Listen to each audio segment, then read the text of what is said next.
Hi everybody, it's Kimberly. Welcome back to the Illumin Guru. Thanks to those of you who are newly subscribing and just joining the channel. If you're not familiar with me, I'm a soul coach and intuitive advisor, and I'm here to help you along your spiritual path to enlightenment and working with lots of twin flames out there.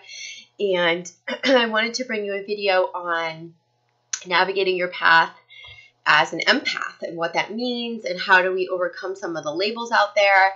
And how do we find balance with our gifts? So, and I bring this video to you because it seems to be a really important one in the collective right now, because there are so many labels out there that don't seem quite fitting, that I think that we can give ourselves permission to disassociate with so that we can embrace the gifts and learn how to balance them in a really healthy way, rather than to negatively attach to labels or things that have, like I said, just a low vibrational connotation. So we're going to get to that in just a moment. For those of you who are interested in the Manifestation and Abundance workshop that I'm holding on 11/11, there are still a few spots left. You can sign up on the website, theilluminguru.com, click on Book a Session and Classes and Workshops. Also under that tab is my 3-week intensive that's going on from November 26th to December 16th. That is a self-mastery course. It's like a 3-week ascension intensive program for twin flames, specifically along this journey at any stage of the journey. And you'll get a whole slew of tools. It's like 15 hours of coursework, exercises, meditations, daily videos, and then you'll also have 2 hours of group time each week to review the material, ask questions, connect with others, and also, be able to interact with me and the coursework in a more intimate basis, ask questions, and so on and so forth. And then I'll also open up my schedule each week to work one-on-one with those in the program, so that we can have individual sessions to assist you through the material and how it specifically applies for you. So there's a lot of value here. I think it's a really great time because it's between, Thanksgiving and Christmas. And this can be a hard time for some of us, right? Like loneliness sets in, missing your twin flame if you're in separation. This is a great time to do this work and really feel empowered, because what it's going to do is set you up for a really powerful 2018, helping you clear some of the blocks that have been kind of holding you back, or places where you haven't understood certain parts of your journey to awakening. So I really look forward to working with you. I know we've already had a whole bunch of you already sign up, and I'm so looking forward to working with you. So if anyone else is interested, you can do that on the website, theilluminguru.com. So let's get back into today's video subject. So the empath. So you come into this world as an empath. You're not born and then your empathic abilities, magically come and find you. You are coming in with a heightened sense of compassion, of feeling others. You're tapped in a much higher level than most. And that exposes you to the energies around you, the energies of your immediate environment, the people you're in relationships with. You're going to pick up on all of that.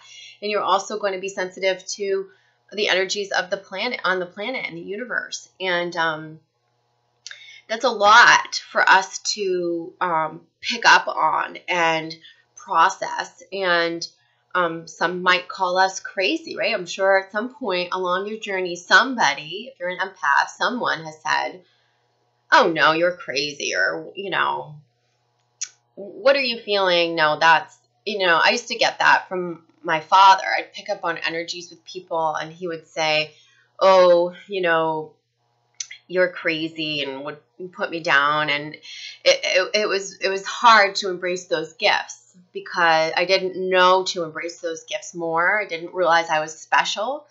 So I have to remind you, firstly, there's so many negative connotations about empaths out there, specifically when you get into, how the empath can pair up with those who manipulate or abuse or narcissist. And then the label becomes that you're codependent or that you have self-love deficit disorder. And these all have such negative connotations. And I want to just really bring the truth to you about what this is and what we need to focus on to bring this into a greater harmony and balance within ourselves.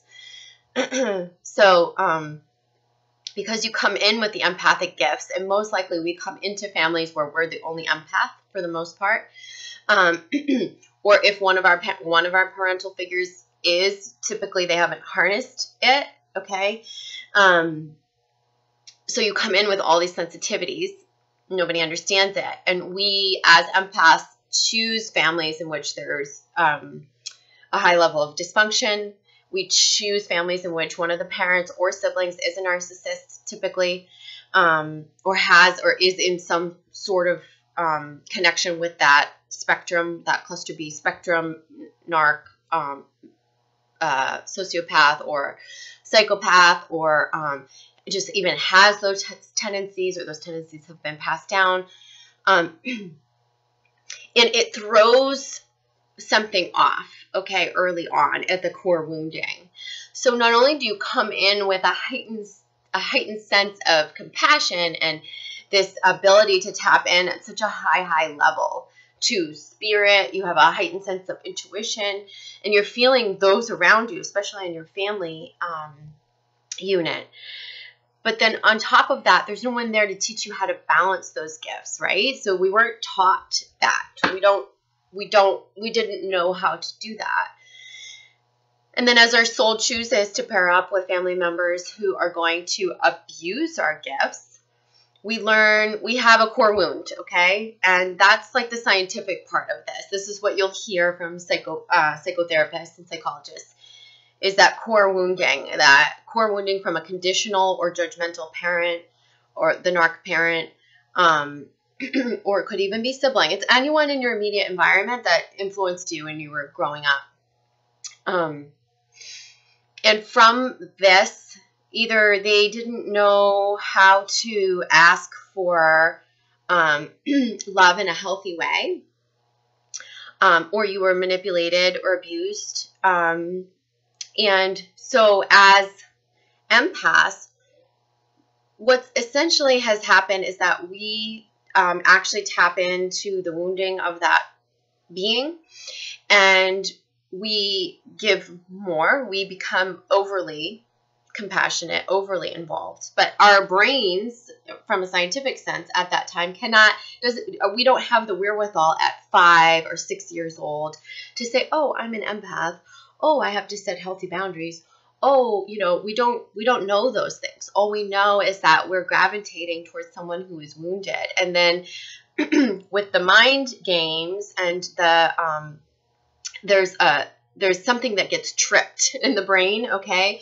Because the person that you're usually doing the toxic dance with, whoever that was in your family, is making you feel like you should give more, or you should be more, or you have to do more to receive love or to assist them. So you start to develop this sense of wanting to help or fix, even beyond what your innate abilities are, your innate gifts are, because then it brings the brain into play, and feelings of, could be guilt. Like I said, the guilt is a huge piece of this. Guilt comes with the manipulation. But what happens is there are beliefs that spawn from that. And those beliefs can often be, especially with an empath who's super sensitive and can't seem to please or heal or do enough for these these prototypes, these souls that have this wounded energy. Then there's a distortion there within the empath in which the belief becomes, oh, I'm not good enough, or I have to do more, be more to please or to receive love.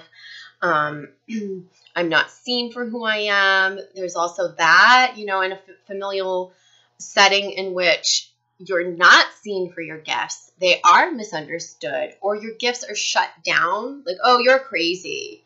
Keep that to yourself. What are you, seeing things again? What are you, and that's another way in which our gifts get squashed. So as the wounding comes in, and as the familial stuff, like all the ancestral stuff, gets passed down onto you, the gifts are squashed. They're dimmed down. And some of you may remember practicing them in private.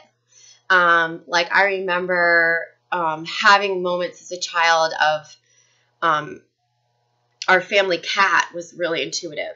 Like at the same level I felt like I was.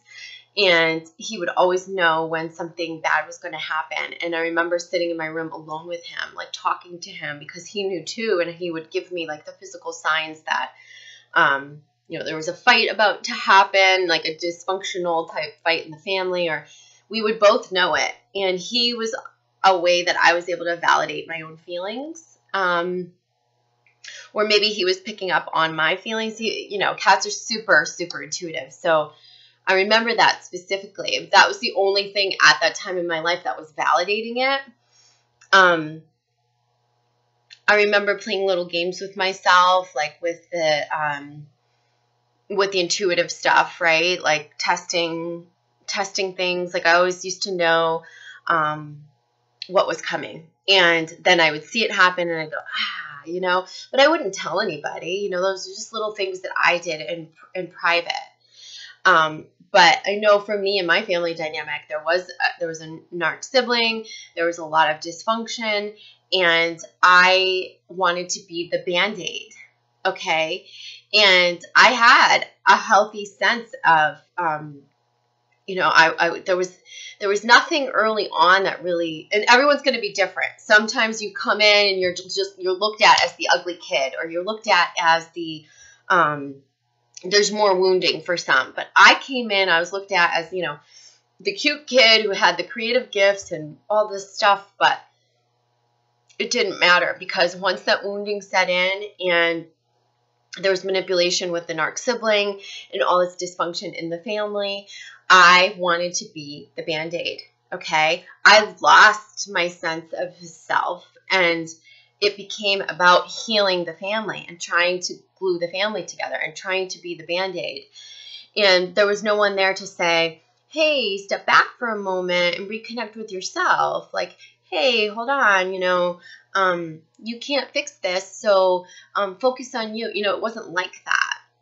So there was a tremendous amount of energy spent for me picking up on the energies of, like I said, the fights, the dysfunction, trying to be the Band-Aid with 3 people, with 2 parents and a sibling, and picking up on the energies, like all the negative energies in the household. And then it would go good for a little while, and then I'd feel it all start to creep back up again. And then there would be like the next fight or something dysfunctional.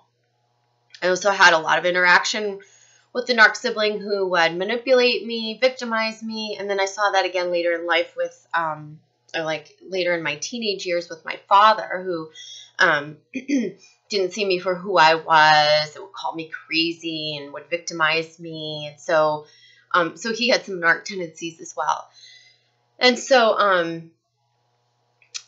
but with all of that, I just want you to all know it's not your fault. Nobody was there to guide you and to show you how special you are and to help like nurture those gifts that you have. And maybe even if some of you, if you did have people nurturing some of those gifts, it wasn't there strongly enough to overcome that core wounding. And so our job now is to go back to the core wounding and understand it, like from the bird's eye perspective, and understand, who was the narcissist, who was the manipulator, where did I give my power away, when did I start putting others first before my own needs, and like I look at my little girl self and I really have compassion for her because I see how much she just wanted to help and she just wanted to make everything okay. But I'll tell you, in my adult relationships, as with most of you, and in our twin flame connections, we see this magnified so that we heal it. We have to get things back in a priority order, okay? And that's not easy for the empath because we're used to giving more, putting others first, overstepping our own boundaries. So how can I assist you in getting this balance back? So I want to just tell you the first thing is it starts with you. And so if in every instance of your life, if you can look at each area with the twin flame, with relationships of your past, with familial relationships, in work, with your boss, at work, in your job, in every area of your life. You can ask yourself, am I putting myself first? Am I putting my needs first? What would a person who really love themselves do? And if you answer that question honestly, and I don't just mean for the present, relationships and situations, I'm talking about going back and taking stock throughout your life and really writing down and recognizing where that balance has been off, where you haven't been putting yourself first, or where you felt maybe selfish doing that. That is needed. Those aha moments are needed. And I want you to ask yourself, where have I stayed in a relationship or in a situation that was unhealthy for me longer than I needed to? That's another huge piece of this. Like, whether you knew that there were red flags or whether you gave too much and the other person wasn't investing in you the same way you were investing in them, whether you just didn't listen to your intuition, you skipped over it, because there was such a need to be loved and approved of. All of those things are reasons why we go in deeper or get entrenched in unhealthy relationships, because we forget to line back up with our values and our morals and our integrity and putting ourselves first. It becomes about the other, pleasing the other, and us receiving love. And we have to get back in healthy balance and remember that receiving love does not mean that you need to do more or be more. You are lovable just because you are here and you are a being of light. And empaths are light workers, and they have so much light exuding. You have so much light exuding from you. And that in itself is enough. So if you can find a mantra or something that helps you remember that, like I am light, just by being here, I am lovable just by being. I love myself just because I am. We've got to get rid of the ego identities and the expectations of others and the needing to please others and putting our value and self-worth in others. So I also want you to go back to the drawing board as well, and probably on a piece of paper, it would be a good idea to write down what your values are, what you desire from relationships, how you desire to be treated, and also where your light comes from, so that you know that. Because what's going to happen is the next time you get into some sort of a mirror type relationship where somebody's manipulating a bit or abusing you or whatnot, this is going to be the cue to check back in with your value list, your light list, right? And go, is my light being taken advantage of? Does this treatment line up with my values? Because that is the piece that's missing with the empath. We go in further to receive the love. We go in further because we put self aside. And we have to, the first stop, it's like the first stop, like the first bus stop, the first train stop has to be with us. And that's this is a new habit forming. This is really changing patterns of an entire lifetime for most of us. But it will feel good because you can still have compassion for others and you can still be helpful. But it won't be from a place of putting yourself on the shelf and going all the way in with someone else. It'll be from a place of alignment with self, values, integrity, lining up with your light and your worth, and then being able to hold space for someone, then being able to give your gifts and nurturing, and not having to sacrifice self in any way, and not having to go in past our boundaries or past the red flags. And most importantly, listening to your intuition, because that's a piece, especially like when you learn about codependency and everything, that's one huge piece that gets really, it gets like drowned out. You stop listening to your intuition. You go past it You go past it to receive the love. You go past it to please others. You go past it and you sacrifice of yourself. And then so many times in these types of, whether it's toxic mirroring or toxic relationships, after the relationship ends, you look back and you say, why didn't I listen to myself? I actually did know that. And I just wasn't listening to myself. And I have to remind you of the importance of trusting your intuition. And if you can, and you want to, find exercises to help you trust in that more and develop your intuition further. Find evidence, write down evidence for all the times your intuition has been right and spot on.